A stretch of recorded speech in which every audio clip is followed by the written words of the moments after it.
তাহলে আমরা আগের দিন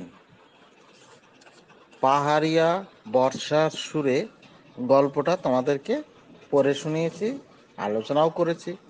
আর দুটো কথা যেখানে তোমাদের বলে নেওয়ার দরকার, সেটা হচ্ছে আগের দিনও আলোচনায় বলেছি, শব্দগুলো কঠিন কিন্তু তবুও মনে রাখতে হবে, বুঝতে হবে। সেটা হচ্ছে সংস্কৃতি। এই সংস্কৃতি শব্দটা আগের দিন তোমাদেরকে বলেছি। তারপর হচ্ছে দেখো, তোমাদের যে বই আছে সেই বইয়ের সবার শেষে যে 3 লাইন যেটা বলেছিলাম, যে দেখো কোনো লেখক এটাকে সেইভাবে গল্প আকারে লেখেনি, এটা নেওয়া হয়েছিল লেখক সুনীল পালের একটা লেখা প্রবন্ধ। সেই প্রবন্ধের মধ্যে আহ, হচ্ছে তরাই অঞ্চল। তরাই অঞ্চল মানে বুঝতেই পেরেছ, যে হিমালয় এর সংলগ্ন যে সমভূমি বা একটু হিমালয়ের কাছাকাছি যে বনভূমি, সেই অঞ্চলে যে মানুষগুলো অর্থাৎ দলবদ্ধভাবে, গোষ্ঠীবদ্ধভাবে বসবাস করে, তাদের কতগুলো নাম তোমরা বইয়ে পেয়েছো। মানে এক একটা জায়গায় এক এক দলে বা গোষ্ঠীবদ্ধভাবে যে বসবাস করে তাদের আমরা যে জাতিগুলো, সেটা মেষ, রাভা, গারো, লেপচা, টোটো। তারপরে তোমাদেরকে আরও বলেছিলাম যে তোমাদের যে বইয়ে পাঠ্য আছে, সেই পাঠ্যটা হচ্ছে এতোয়া মুন্ডার কাহিনী। সেখানে আমরা পেয়েছি সাঁওতাল, মুন্ডা, ওরাও, এইগুলো। এছাড়াও আরও কতগুলো নাম আমরা বলতে গিয়ে উচ্চারণ করি, কোল, ভিল, নাগা অর্থাৎ নাগাল্যান্ডের নাগা। তারপরে তোমরা জানো দার্জিলিংয়ের গোর্খা, নেপাল থেকে আসা নেপালি। এই যে বিভিন্ন আহ, মানুষ যারা হচ্ছে গোষ্ঠীবদ্ধভাবে আগে পার্বত্য অঞ্চলে, পাহাড়ি অঞ্চলে, আর হচ্ছে যেখানে অরণ্য অঞ্চলে এরা বাস করে, তাহলে এদের নিজস্ব একটা সংস্কৃতি আছে। এই নিজস্ব সংস্কৃতির কথা বলতে গিয়ে একটা কথা তোমাদের একেবারে সারা জীবন মনে রাখবে, যে এদের যে সংস্কৃতি, এদের যে গান, এদের যে নাচ, এরা কখনো এককভাবে এদের কিন্তু নাচ গান এগুলো নেই। এরা সকলেই হচ্ছে আমরা যেটাকে ইংরেজিতে বলে কোরাস, অর্থাৎ দলগত, দলবদ্ধ বা একসাথে দল বেঁধে। তাহলে এদের সংস্কৃতির একটা মূল কথা হচ্ছে এরা একত্রিতভাবে, দলবদ্ধভাবে গান যখন গায় তখনও তারা দলবদ্ধভাবে কোরাস গায়, যখন নাচে তখনও তারা দলবদ্ধভাবে নাচে। তাহলে এইটা কিন্তু মনে রাখবে, যে এদের মধ্যে সংগঠিত থাকা, সংঘবদ্ধ থাকা, একত্রিত থাকা, গোষ্ঠীবদ্ধ থাকা, এটা হচ্ছে এদের একটা সংস্কৃতির গুরুত্বপূর্ণ অধ্যায়। সেটা তোমরা মনে রাখবে।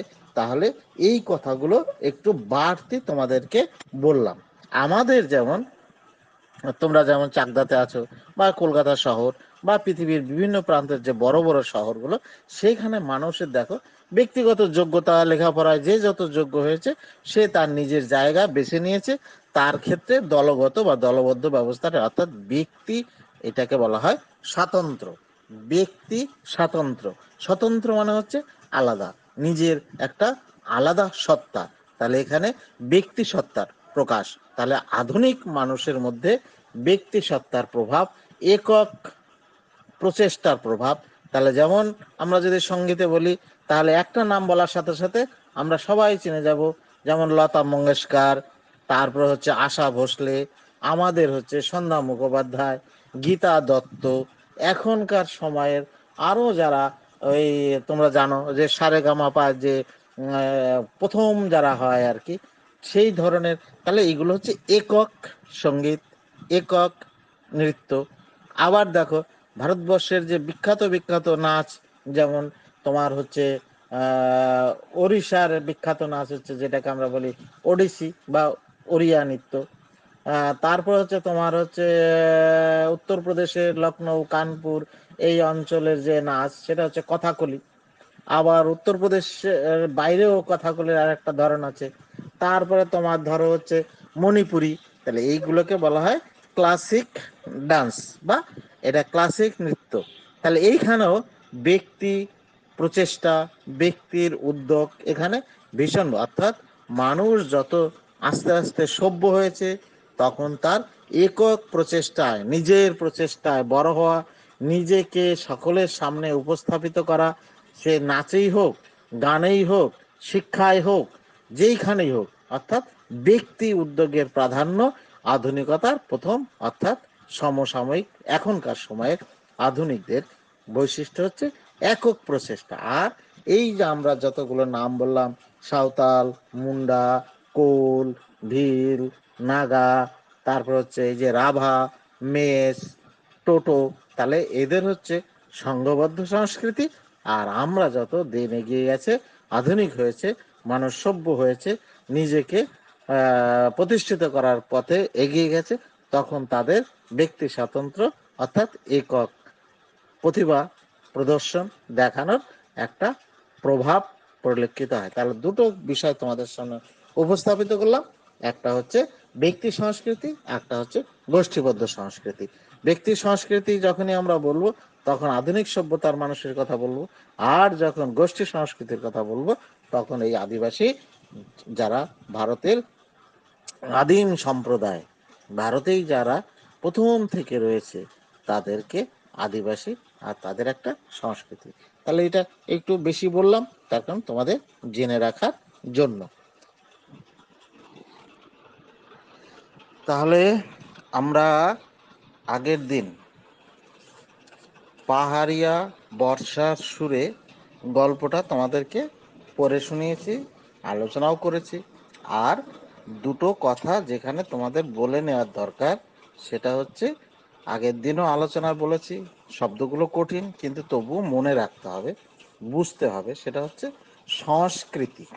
এই সংস্কৃতি শব্দটা আগের দিন তোমাদেরকে বলেছি।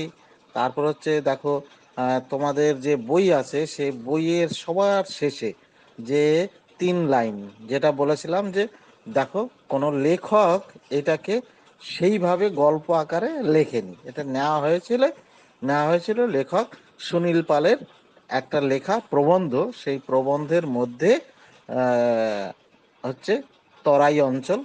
তরাই অঞ্চল মানে বুঝতেই পেরেছো যে হিমালয় এর সংলগ্ন যে সমভূমি বা একটু হিমালয়ের কাছাকাছি যে বনভূমি, সেই অঞ্চলে যে মানুষগুলো অর্থাৎ দলবদ্ধভাবে, গোষ্ঠীবদ্ধভাবে বসবাস করে, তাদের কতগুলো নাম তোমরা বইয়ে পেয়েছো। মানে এক একটা জায়গায় এক এক দলে বা গোষ্ঠীবদ্ধভাবে যে বসবাস করে তাদের আমরা যে জাতিগুলো, সেটা মেষ, রাভা, গারো, লেপচা, টোটো। তারপরে তোমাদেরকে আরো বলেছিলাম যে তোমাদের যে বইয়ে পাঠ্য আছে, সেই পাঠ্যটা হচ্ছে এতোয়া মুন্ডার কাহিনী। সেখানে আমরা পেয়েছি সাঁওতাল, মুন্ডা, ওরাও, এইগুলো। এছাড়াও আরো কতগুলো নাম আমরা বলতে গিয়ে উচ্চারণ করি, কোল, ভিল, নাগা অর্থাৎ নাগাল্যান্ডের নাগা। তারপরে তোমরা জানো দার্জিলিং এর গোর্খা, নেপাল থেকে আসা নেপালি। এই যে বিভিন্ন আহ, মানুষ যারা হচ্ছে গোষ্ঠীবদ্ধভাবে আগে পার্বত্য অঞ্চলে, পাহাড়ি অঞ্চলে, আর হচ্ছে যেখানে অরণ্য অঞ্চলে এরা বাস করে, তাহলে এদের নিজস্ব একটা সংস্কৃতি আছে। এই নিজস্ব সংস্কৃতির কথা বলতে গিয়ে একটা কথা তোমাদের একেবারে সারা জীবন মনে রাখবে, যে এদের যে সংস্কৃতি, এদের যে গান, এদের যে নাচ, এরা কখনো এককভাবে এদের কিন্তু নাচ গান এগুলো নেই। এরা সকলেই হচ্ছে আমরা যেটাকে ইংরেজিতে বলে কোরাস, অর্থাৎ দলগত, দলবদ্ধ বা একসাথে দল বেঁধে। তাহলে এদের সংস্কৃতির একটা মূল কথা হচ্ছে এরা একত্রিতভাবে, দলবদ্ধভাবে গান যখন গায় তখনও তারা দলবদ্ধভাবে কোরাস গায়, যখন নাচে তখনও তারা দলবদ্ধভাবে নাচে। তাহলে এইটা কিন্তু মনে রাখবে যে এদের মধ্যে সংগঠিত থাকা, সংঘবদ্ধ থাকা, একত্রিত থাকা, গোষ্ঠীবদ্ধ থাকা, এটা হচ্ছে এদের একটা সংস্কৃতির গুরুত্বপূর্ণ অধ্যায়। সেটা তোমরা মনে রাখবে। তাহলে এই কথাগুলো একটু বাড়তি তোমাদেরকে বললাম।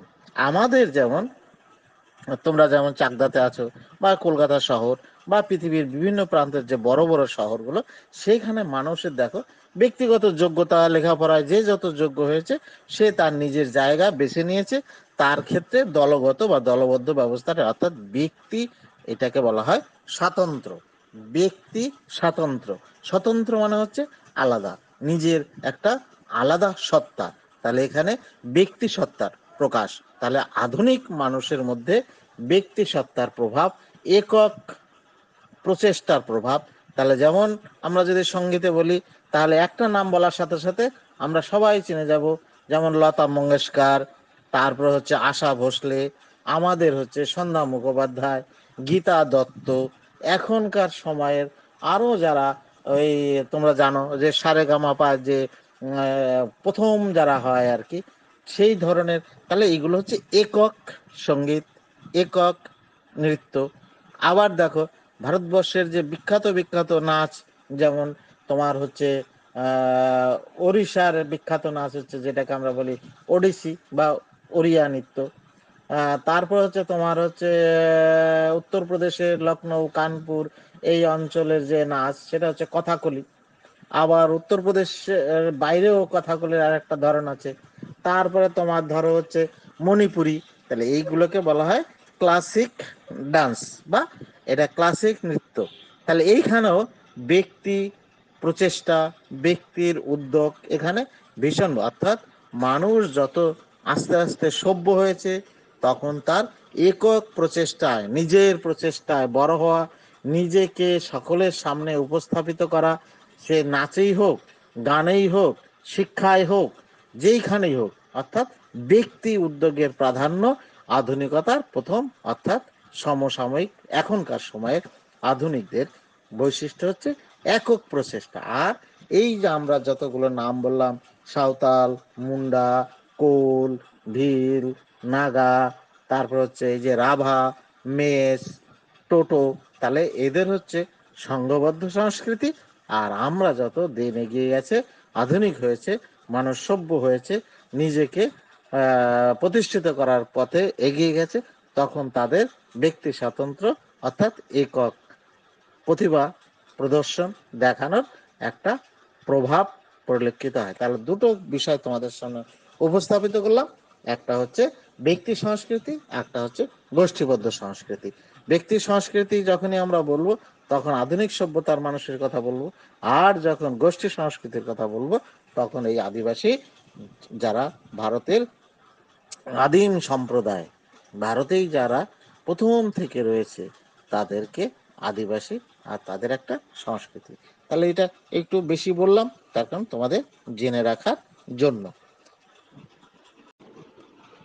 এবার হচ্ছে প্রশ্ন, যে প্রশ্নগুলো তোমাদেরকে বলেছিলাম করে আনতে, একজন আমাকে সেই দিনই দেখিয়েছে, আমি তার ইচ্ছা করে উত্তরটা দেইনি। দেখো, যে সরব ভাবে ব্যাং কি করলো, এগিয়ে চললো, বা ব্যাং উল্লসিত হয়ে সরবে পুকুরে ফিরে এলো। তাহলে এই যে সরবে কথাটা, রব মানে হচ্ছে শব্দ বা কথা, তাহলে সরবে মানে হচ্ছে শব্দ করতে করতে, আনন্দে ডাকতে ডাকতে তারা চলে আসলো।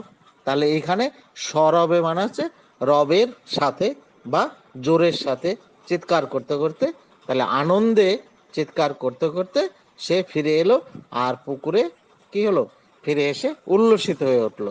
তাহলে এখানে সরবে হচ্ছে রবের সাথে বা জোরে চিৎকার করতে করতে সে পুকুরে ফিরে এলো। মোট কথা হচ্ছে যে তারা সফল, বৃষ্টি এলো, এবং তারপরের থেকেই ব্যাঙেদের মনের মধ্যে বা মানুষ বুঝতে পারলো যে যখনই ব্যাঙ ডাকে তাহলে বৃষ্টি হয়, বা বৃষ্টি হওয়ার সাথে সাথে ব্যাঙেরা ডেকে ওঠে।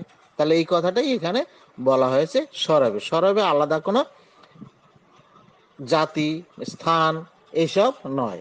সরব হচ্ছে রবের সাথে, জোরের সাথে বলা।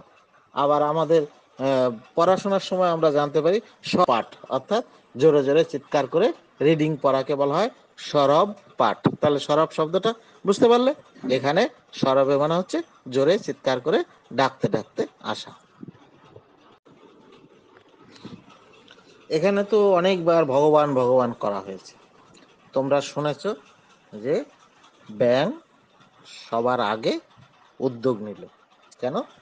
প্রচন্ড খরা, আকাশের যে সূর্যের থেকে যে রোদ, সেটাকে মনে হচ্ছে যেন আগুন ঝরছে।